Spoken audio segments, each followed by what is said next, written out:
Hello to all my friends and family, and welcome to Jim's 5 a.m. Club. It's Tuesday and a bit overcast, as you can see.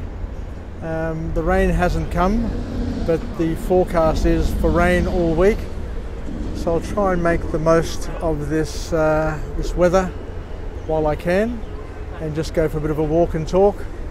As you can see, it's nice and green. It's been a wet old summer, and it's been quite mild as well.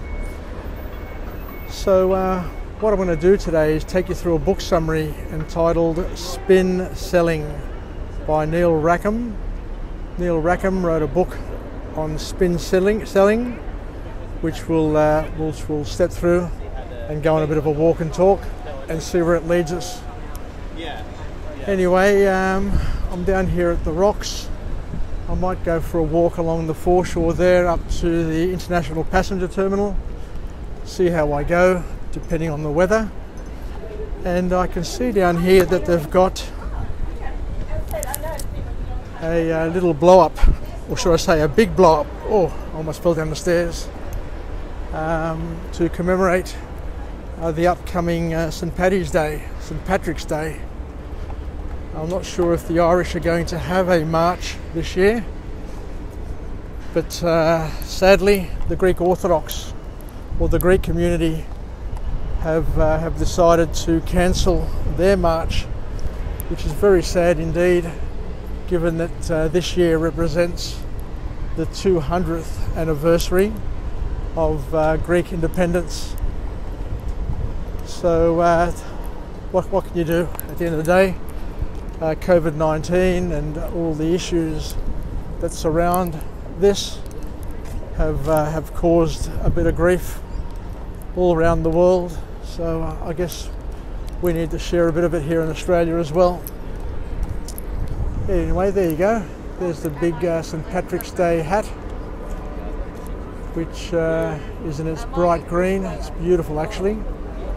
Anyway, let's go on a walk and talk about this wonderful book called Spin Selling, and see what we can glean from it, what we can learn from it, and where it can take us.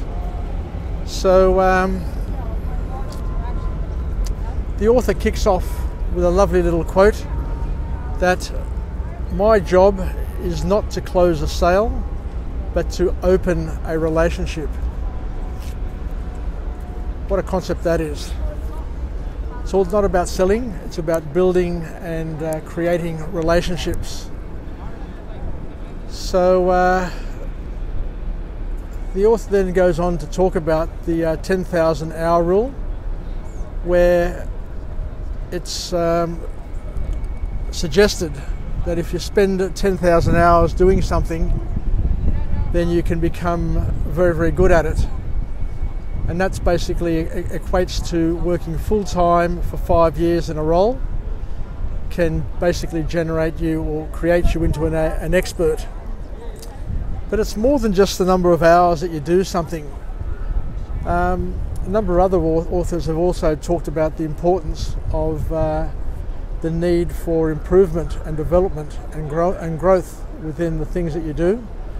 And you need to incorporate a thing called deliberate practice and just not experience. Because if you do the same thing over and over again for 10,000 hours, unless you're bending and stretching yourself, then you're not going to have the breadth nor the depth in your skill set to be an expert at anything, or anything which is notable, I guess, is the key message from the author.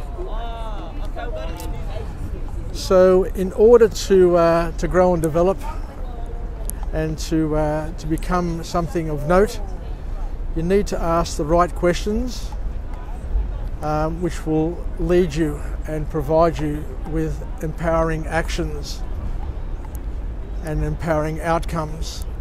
So it's the quality of the questions that you ask yourself that will help determine what outcomes eventuate, and whether or not those outcomes are going to empower you, allow you to grow, develop, and become a better version of yourself. So it's all about asking the right questions. And in order to ask the right questions, the author talks about the importance of having a spin mentality. A spin mentality. So to ask the right questions, you need to have the right mentality or frame of mind. And the author here talks about 4 elements of the spin mentality, which is best used for selling. And it's broken down into the situation, the problem, the implication, and the need payoff. The needs payoff.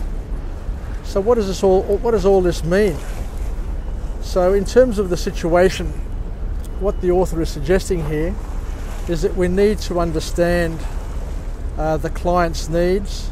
You need to understand and know what your client needs and really understand them. So it's not just about having a lacquer understanding of what your client is looking for. It really is based on working deeply and broadly with your client, with your customers, with your family, whoever you're working with, but you need to get a deep and broad understanding of what their business is and what their situation is. Understanding as deeply and as best you can about what their needs are, because by understanding their needs, it's going to open up a whole pathway or pathways of opportunities. So with spin mentality, we need to ask the right questions, and once you understand the situation and the problems that people have, then we need to start looking at the next layer, which is the problem. And you need to ask questions in terms of what problems is the client experiencing. So once you know their business, then the next layer of questioning is to ask and to try and identify the problems. Because once you start identifying the problems, and then you are in a better position to start talking about the consequences of those problems or the implications, and then solutions. So it's a stepped approach. You just can't get from A to Z without going through the B, C, D of questioning. So we need to understand what situation they are in right now, and that's done through fact-based questioning. You need to find out what problems they're facing right here and now, and the next thing you need to figure out is what are the consequences. What are the consequences of those problems? And it's not just identifying and understanding the first level consequences. What you need to do is understand and look at the second and third level consequences as well. Because by understanding the spectrum of consequences and problems, then you're in a better position to be able to use that to formulate a feedback solution to help the client or the person who you're working with understand the severity of the issues, and to work out what to do and what best to do to get an effective and efficient solution. So a very important and powerful question to ask anybody once you understand what their problems are and the consequences is, what if you do nothing? Now, what is the status quo of just basically doing nothing? And that will help you understand the severity of the issue. Because once you understand if you do nothing, what happens, then you can, and only then, you can understand what the payback is and what the value is of the solution that you're trying to include to identify the payoff. Because it's the payoff which will capture the client's attention It's the payoff which everybody's looking for. How do we solve the problem as best we can, and how do we get it done so that we minimise the impact and the consequences of not doing anything?